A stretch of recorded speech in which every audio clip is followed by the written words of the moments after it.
So far, we talked about temporal sparsity. In particular, we focused on the activity of a specific pixel over time, and through different operations, we received a sparse representation. Now, we will focus on spatial sparsity, basically sparsity in space. For this, we will look on the first frame. Here you see the bird, there is no movement here, there is no temporal axis, and through different operations, we want to receive sparsity in space.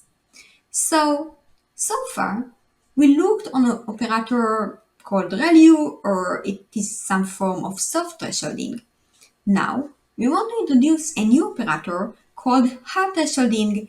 Basically, it's a more naive approach where, similar to the soft thresholding or to the ReLU, we nullify values that are smaller than theta.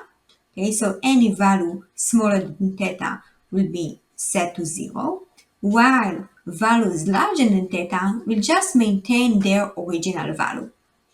So when we apply hard thresholding on the first frame, we may receive some sparse representation because of nullifying the values that are lower than the threshold, which is your task today.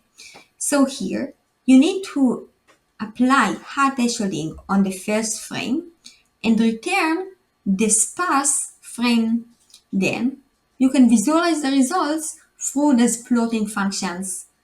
When applying this, we receive the following representation. Here is the original image, and here is the image after applying hard thresholding.